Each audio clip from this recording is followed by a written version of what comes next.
Every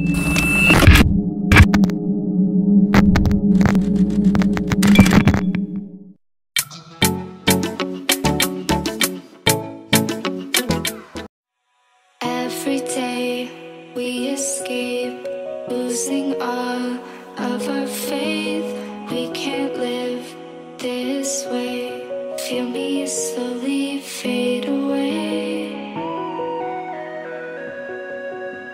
Feel me slowly fade away. As far as the wind will take me. Every day I feel time slipping, passing, skipping by. All the words I could say just can't really seem to stay. Feel me slowly fade.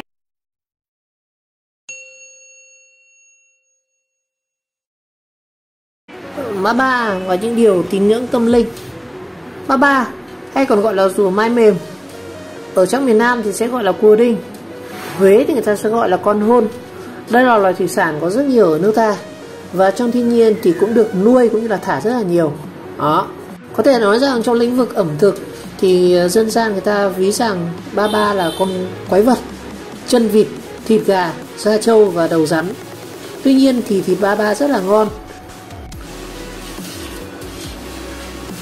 Thịt ba ba thì rất là ngon, và theo phân tích thành phần dinh dưỡng thì trong một lạng thịt của ba ba nó cung cấp tới 85 kcal gượng, 80 g nước và 1,6 g chất đường, 16,5 g chất đạm, 1 g chất béo và 107 g canxi, 1,4 g chất sắt và rất nhiều vitamin A, vitamin B1, B2 và vitamin PP, và rất nhiều yếu tố vi lượng như là kẽm, selen, iốt. Thì có thể nói rằng đây là món ăn ngon, và thịt ba ba là thực phẩm phù hợp điều trị rất nhiều căn bệnh. Và theo các tài liệu về đông y thì thịt ba ba có vị ngọt, tính bình và có tác dụng dưỡng âm, lượng huyết, bổ hư, tán tích, thanh nhiệt, tiêu u và tăng cường miễn dịch. Do đó thì thịt ba ba có thể dùng cho những người mắc các bệnh nặng như là lao, viêm gan mãn, đái tháo đường, rối loạn chuyển hóa lipid máu, viêm suy thận, di mộng tinh hay là các bệnh về yếu sinh lý. Và một món hết sức thông dụng và chế biến nhưng cũng phải là bài thuốc đông y cực kỳ bổ dưỡng, đó chính là cháo ba ba. Và thành phần của cháo ba ba thì gồm một con ba ba khoảng 2 lạng. Đó. Con này nó 1,6 cân anh em ạ, chỉ dư sức nấu được một thùng to. Đậu đỏ, hạt sen, táo tàu, muối, gia vị. Và chúng ta ninh với nước nhỏ nhỏ. Đó.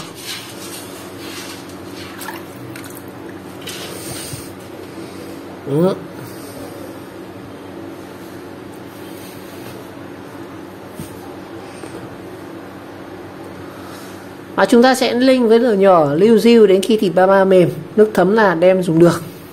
Và có điều phải nói rằng ba ba là một loài ăn tạp, và chúng có thể tiêu thụ một lượng thức ăn thối rữa trong hệ tiêu hóa, nên ba ba cũng có rất nhiều các vi khuẩn. Và theo các nhà khoa học của thủy sản Nhật Bản thì đã phân tích có tới 300 loại vi khuẩn hiếu khí và 400 loại vi khuẩn từ hệ dạ dày và ruột của ba ba. Và trong đó thì cũng có rất nhiều các vi khuẩn có thể gây bệnh cho con người. Và khi ba ba còn sống, và những cái vi khuẩn lẫn chất độc này thì nó sẽ theo phân ra ngoài. Nhưng khi ba ba nó chết thì chất độc nó sẽ tồn đọng và nó sẽ ngấm ngược vào trong thịt của ba ba. Đó. Và những chất độc này thì không thể bị phân hủy bởi nhiệt độ hay là đun nấu. Đó. Do đó thì ba ba chết thì ăn rất dễ là bị ngộ độc. Tuyệt đối không được ăn ba ba chết, và chúng ta sẽ phải ăn tươi sống. Và thịt ba ba chết thì nó sẽ chứa rất nhiều histamine. Đây là cái chất được sinh ra từ cái sự phân hủy. Nó dãy cái sự phân hủy của đạo. Cái chất này sinh ra từ sự phân hủy của đạo, và histamine cũng là cái chất có thể nói rằng gây rất nhiều các độc cho cơ thể như là đau bụng, tiêu chảy, dị ứng, nổi bế đay và ngứa toàn thân. Nên có rất nhiều người sẽ bị dị ứng khi ăn ba ba. Đó. Có thể nói rằng ba ba là món ăn rất là ngon, bổ dưỡng, đặc biệt được chế biến từ ba ba tươi sống, và không nấu thức ăn ba ba đã chết, và tuyệt đối thì cũng không được ăn ba ba sống, và cũng không nên dùng tiết canh ba ba. Đó, rất là nguy hiểm. Và trong video ngày nay thì mình sẽ chia sẻ một chút những kinh nghiệm nuôi ba. Có thể nói rằng hiện nay nuôi ba là một công việc không chỉ là công việc của người nông dân nữa, mà đã xuất hiện rất nhiều mô hình nuôi ba cảnh, thu hút sự quan tâm rất lớn của những nhiều người và dần dần trở thành một thú vui của giới trẻ và rất nhiều hộ gia đình. Và việc nuôi ba cảnh thì cũng không phải là quá khó khăn, bởi vì việc nuôi ba rất dễ và chúng rất dễ chăm sóc. Tuy nhiên thì người nuôi ba thì cũng cần phải trang bị những kiến thức cơ bản đó, để chúng ta có thể nuôi được ba tốt, có thể sinh trưởng và phát triển đó. Và trong video ngày nay thì mình sẽ chia sẻ một chút kinh nghiệm về nuôi ba đó.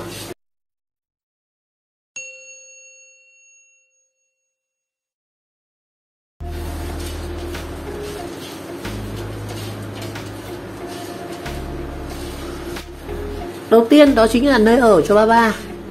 Thì lưu ý rằng nơi dùng để nuôi ba thì chúng ta bố trí làm sao để cho nó càng giống tự nhiên thì càng tốt.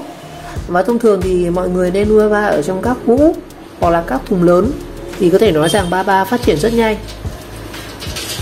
Và đặc biệt là chúng ta cần phải tính toán đến kích thước nơi ở của ba sao cho phù hợp, tránh việc phải thay đổi quá nhiều khi mà ba lớn. Và nước nuôi của ba thì phải luôn luôn đảm bảo sạch và được sát khuẩn trước khi chúng ta thả ba vào. Và người nuôi ba thường xuyên phải vệ sinh môi trường sống của ba. Và nếu không thường xuyên vệ sinh thì nó sẽ bị nhiễm các mầm bệnh từ vi khuẩn trong nước, nó sẽ xâm nhập vào và làm cho ba chậm phát triển, có thể chết nếu mà không chú ý đến vệ sinh chỗ chuồng nuôi. Và lời khuyên của mình đưa ra là chúng ta nên vệ sinh nơi ở của ba khoảng là 1 tuần một lần. Và chúng ta có thể thả thêm lục bình, các loại thủy sinh để có thể lọc nước, giúp làm trong. Và cần phải làm thêm một cái bè hoặc là cái vách đá để cho ba có thể trèo lên và nghỉ ngơi tắm nắng đó. Và một câu hỏi đặt ra là có nên nuôi ba cảnh ở trong bể cá cảnh hay không? Câu trả lời là không nên nuôi như vậy. Vì nuôi ba để làm cảnh, nhưng ba nó lại không thích hợp sống trong môi trường quá sạch giống như là cá cảnh. Và nếu các bạn thả ba trong bể cá cảnh thì khiến cho ba không rất là kém phát triển, và có tí là khiến cho ba bị chết. Và lựa chọn tốt nhất là chúng ta nên bỏ thêm một ít bùn đất và các loại cá nhỏ như là lòng tòng để ba nó có thể cảm thấy thoải mái nhất. Và câu hỏi đặt ra là tại sao chúng ta lại thả thêm một ít bùn đất và một số loại cá nhỏ vào như vậy để làm gì? Vì ba nó sống trong tự nhiên thì thường nó có sở thích là ngâm mình dưới bùn để ngụy trang, và thường nó chỉ đưa mũi vào mắt để tìm kiếm con mồi. Và khi có con cá nào bơi gần thì nó sẽ tung chiếc cổ dài ra để ăn với con cá. Nó trong thuật ngữ gọi là chém ve đó. Chính vì vậy thì để nuôi ba cảnh đúng cách và giúp ba cảm thấy thoải mái, nó giúp nó có thể ẩn mình ngụy trang và phát triển nhanh chóng, thì chúng ta nên để một ít lớp đất ở dưới hồ, đất khô cũng được, để cho ba nó có thể là ẩn mình đó. Vì đất khô mà khi chúng ta cho vào nước thì nó cũng sẽ bị tơi ra và nó sẽ trở thành một lớp bùn. Và lớp đất này thì tốt nhất là chúng ta nên làm nhiều chút, để nó ít nhất nó phải ngang cỡ cái tầm chiều ngang của con ba như này. Nào nghĩ này, đây nó phải tầm như này thì ba thì nó mới có thể là núp mình ở trong đấy được. Và chúng ta có thể thả thêm cá bảy màu hoặc là các loại cá có kích thước nhỏ. Và những con cá này thì không phải nuôi để chúng ta làm mồi cho ba, mà những con cá này thì nó sẽ giúp là ăn bớt các cái bùn bã hữu cơ, đồng thời vừa để trang trí cho ba trong bể cá sinh động hơn. Tất nhiên thì nó rảnh thì nó bắt được thì nó cũng sẽ ăn nhá. Rồi câu hỏi tiếp theo mà rất nhiều người sẽ đặt ra đó là thức ăn cho ba như nào.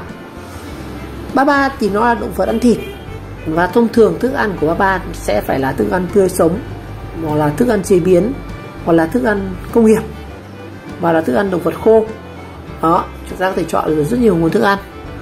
Và đối với việc chúng ta nuôi ba cảnh thì chúng ta có thể cho những loại thức ăn tự nhiên là tôm, cá nhỏ, ốc, hến, tép đó, rất nhiều thứ. Tuy nhiên thì trước khi mà ba chúng ta cảnh, chúng ta mua cái loại ba nhỏ về để nó có khả năng săn mồi, thì tốt nhất là chúng ta nên cho ăn mồi chết Còn nếu mà thả những cái con sống mà nó đuổi theo nó không đuổi được thì khổ cho nó. Và khi mà người ta nuôi ba ba công nghiệp thì những con ba ba nó săn mồi nó sẽ rất là kém, tại vì các trang trại họ sẽ cho ăn ba ba ăn cám cá xay nhuyễn. Còn nếu mà các bạn nuôi cảnh ở nhà thì mình có thể cho ăn con cá chết cũng được, để thứ nhất là tránh làm ô nhiễm nguồn nước và cũng không phải tốn quá nhiều công sức để dọn dẹp. Mình có thể cho ăn cá bống này hoặc là các loại cá nhỏ nhỏ, vì cái hàm của ba ba thì nó rất lớn và nó rất là khỏe, nó có thể cắn đứt cả tay, da tay của người ấy. Nên tốt nhất là chúng ta nên cho những loại cá nhỏ, và thực ra những cá lớn thì nó vẫn ăn được. Và thức ăn tươi sống của ba ba thì cần phải chúng ta đảm bảo rửa sạch. Rồi tiếp theo là chế độ chăm sóc. Đối với việc nuôi ba ba thì chúng ta nên định kỳ cho ba ba tắm nắng 3 ngày một lần đó. Và mỗi lần thì cho ba ba tắm nắng khoảng 20-30 phút. Và ưu điểm của việc này thì giúp ba ba nó sẽ lớn nhanh hơn, dễ chăm sóc. Đồng thời chúng ta có thể kiểm soát được lượng thức ăn dành cho ba ba. Và một yếu tố quan trọng nữa là chúng ta phải quan tâm đến nhiệt độ. Ba ba nó rất dễ bị cảm lạnh, vì vậy chúng ta phải chú ý đến nhiệt độ của nước của nuôi. Và nhiệt độ thì phải duy trì ở nhiệt độ trung bình ấm, tức là từ 25 đến 30 độ C, tránh lạnh, mưa và gió. Và nếu để nhiệt độ nước dưới 20 độ C và trên 32 độ thì sẽ làm ảnh hưởng của ba ba, khiến nó kém ăn và không lớn. Ba ba thì nó cũng sẽ bị rất nhiều bệnh như là sưng cổ, ký sinh đơn bào. Vì vậy để phòng tránh bệnh cho ba ba thì chúng ta phải thay nước để đảm bảo cái nguồn nước cho ba ba được sạch sẽ, và cũng không nên thay nước một cách ồ ạt, vì ba ba nó sẽ rất dễ bị sốc nước và rất là khó thích nghi. Chúng ta nên thay dần và đồng thời cũng vệ sinh luôn những cái thức ăn thừa còn sót ở trong bể. Và nếu ba ba có dấu hiệu mắc bệnh thì cần phải có biện pháp chữa trị kịp thời, như là ngâm nước muối, cho uống kháng sinh. Tổng kết lại thì nuôi ba ba là việc không hề khó nếu các bạn biết qua một chút về kỹ thuật nuôi cũng như cách chăm sóc hợp lý. Rồi, mình hy vọng rằng các bạn yêu thích video của mình. Và nếu chơi video hay và nhớ các bạn nhớ like, subscribe của kênh và chờ đón các video tiếp theo. Ok, xin chào và hẹn gặp lại. Chào các bạn đi. Có sườn nước ở đây. Chào các bạn nhá.